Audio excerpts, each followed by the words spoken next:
Mesdames, Messieurs, bonsoir. Si vous êtes ici, c'est que vous voulez davantage d'informations sur la rupture d'un contrat à durée indéterminée. Donc sans plus attendre, c'est parti.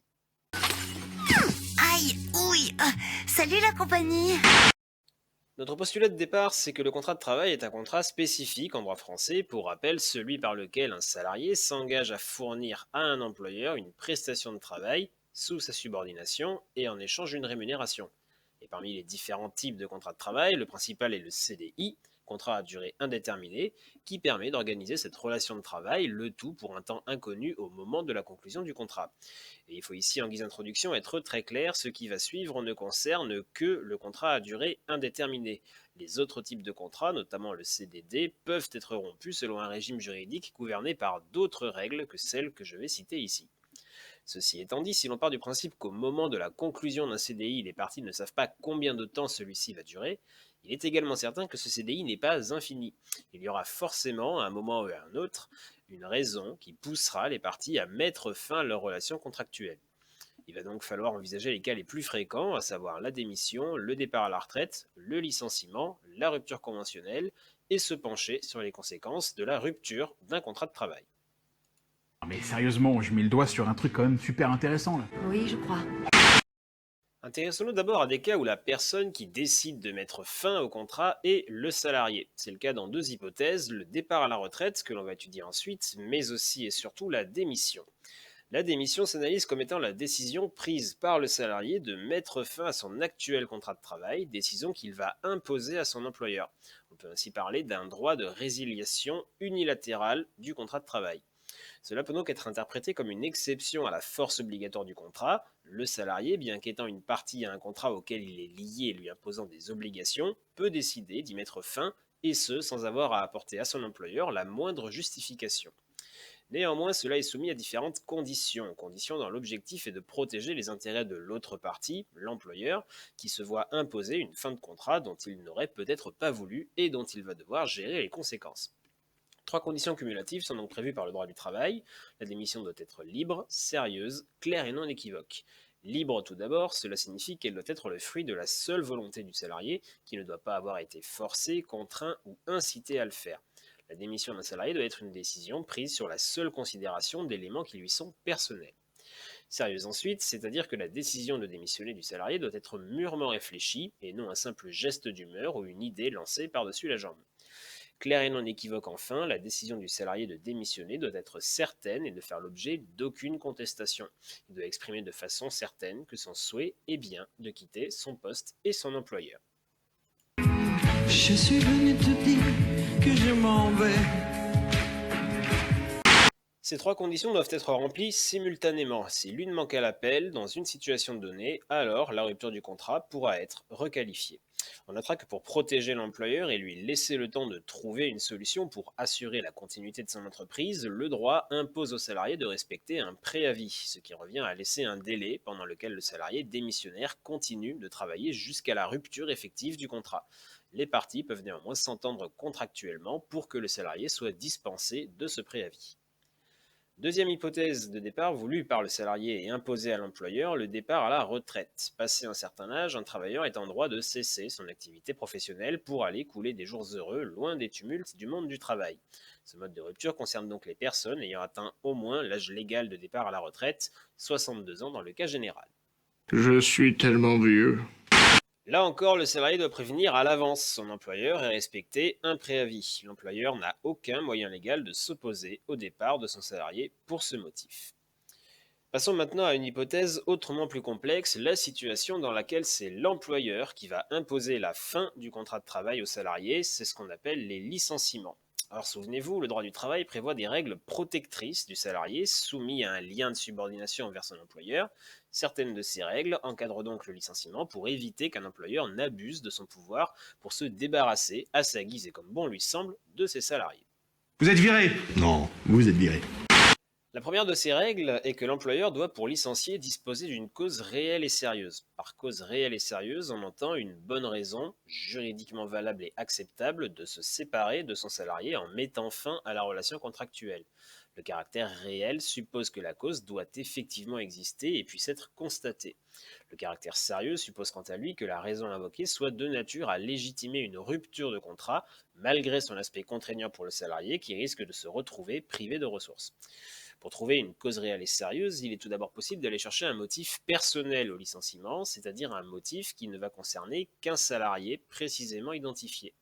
Tout d'abord, le salarié peut être licencié lorsqu'il a commis une faute, c'est-à-dire qu'il a eu un comportement non compatible avec ses fonctions et son statut de salarié. Peuvent ainsi justifier un licenciement la faute sérieuse, une faute qui porte atteinte de façon dommageable au fonctionnement de l'entreprise, la faute grave, qui est une faute dont la gravité rend impossible le maintien du salarié dans l'entreprise, et la faute lourde, la faute issue d'un comportement du salarié voulant consciemment et volontairement nuire à son employeur. Ensuite, le salarié peut être licencié pour un motif personnel, même en l'absence de faute. Tel sera le cas par exemple en cas d'insuffisance professionnelle, quand le salarié ne présente pas assez de compétences pour occuper son poste, ou en cas d'inaptitude professionnelle, si le salarié n'est plus physiquement ou mentalement en état d'occuper un poste dans l'entreprise. Dans certaines conditions, un caractère ou un comportement créant une gêne au travail ou une maladie prolongée peuvent également justifier un licenciement, à condition de nouveau d'être basé sur des éléments factuels et légaux de nature à constituer une cause réelle et sérieuse de licenciement, qui plus est non discriminatoire. Par ailleurs, un licenciement peut également être justifié par une cause réelle et sérieuse de nature économique. Y a plus d'argent, y a plus d'argent, y a plus d'argent. C'est la chanson du chèque en blanc, y a plus d'argent.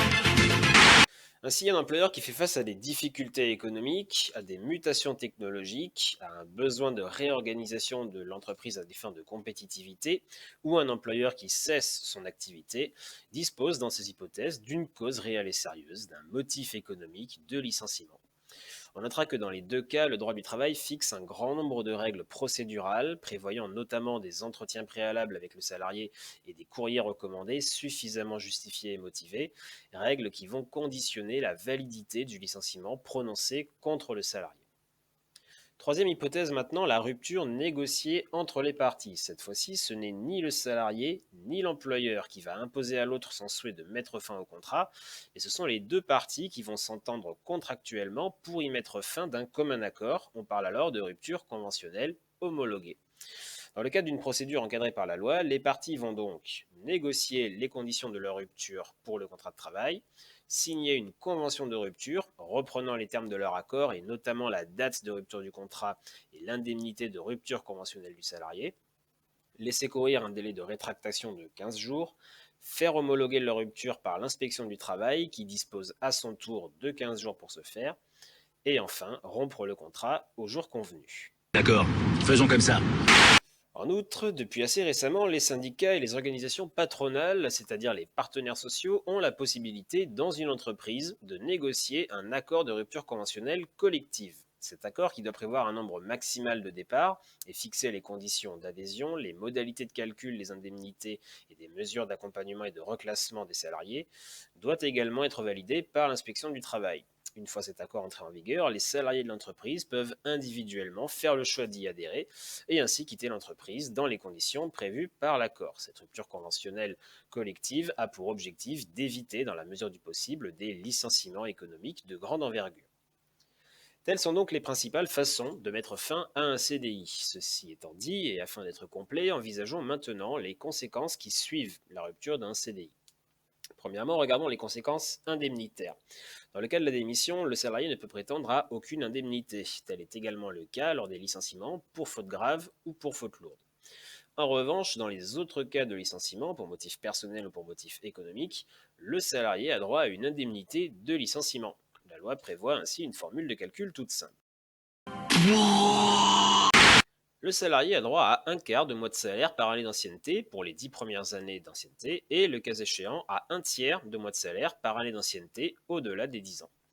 On rappellera toutefois que si une convention collective ou un accord d'entreprise prévoit une formule de calcul plus favorable aux salariés, il faudra alors la privilégier. On notera également que dans le cas de la rupture conventionnelle, le salarié a droit à une indemnité au moins égale à celle à laquelle il aurait eu droit en cas de licenciement, les parties étant libres de convenir, si elles le veulent, d'un montant supérieur. Deuxièmement, le salarié sur le départ a le droit, quel que soit le motif de son départ, à une indemnité compensatrice de congés payés. L'employeur doit lui verser, sous forme d'argent, la somme correspondant au jour de congé que le salarié a pu acquérir au cours de son activité professionnelle. Enfin, en cas de licenciement ou de rupture conventionnelle, le salarié a droit de bénéficier à des allocations chômage. Il doit se rapprocher de Pôle emploi pour bénéficier de cette branche de la redistribution. Alors, qu'est-ce que vous en pensez? C'est pas mal. Revenons ensuite sur les conditions du préavis. Dans le cas de la démission, la loi est muette et il faut se référer aux usages en vigueur dans l'entreprise. Souvent, on va donc appliquer des délais sensiblement identiques à ceux prévus par la loi dans les cas du licenciement ou du départ en retraite. Et dans ces cas, justement, la loi fixe un préavis dont la durée varie en fonction de l'ancienneté du salarié. 1 mois pour les salariés entre 6 mois et 2 ans d'ancienneté et 2 mois de préavis pour les salariés ayant plus de 2 ans d'ancienneté. À noter, pas de préavis pour les salariés licenciés pour faute grave ou lourde, puisque leur maintien dans l'entreprise est impossible. Pas de préavis non plus dans le cadre d'une rupture conventionnelle, dans la mesure où cette procédure fait l'objet d'une procédure spécifique prévue par la loi. Dernier point, les documents de sortie que l'employeur doit remettre aux salariés, quel que soit le motif du départ. Il doit d'abord remettre un certificat de travail attestant que le salarié a travaillé dans l'entreprise avec les dates de début et de fin du contrat. L'employeur remet également une attestation Pôle emploi, un document que le salarié va transmettre à Pôle emploi pour pouvoir bénéficier de ses droits en matière de chômage. Enfin, un reçu pour solde de tout compte, recensant toutes les sommes restant à verser au salarié au jour de son départ, doit lui être remis et le salarié doit le signer. Cela permet de vérifier que chaque partie est d'accord sur la dernière rémunération dont bénéficiera à son départ le salarié, lequel dispose ensuite de 6 mois s'il souhaite contester ce reçu pour solde de tout compte. C'est la fin de la vidéo. Ah, ok. Mesdames et messieurs, voilà qui met fin à cette synthèse. Merci beaucoup pour votre attention. Attention que j'attire sur les quelques points suivants et notamment sur le fait que ceci n'est qu'une synthèse qui n'entre pas dans le détail de toutes les notions indispensables et que vous devez approfondir pour vos révisions. Sur ces bonnes paroles, je vous laisse et comme disait l'autre... Allez, à ciao, bonsoir.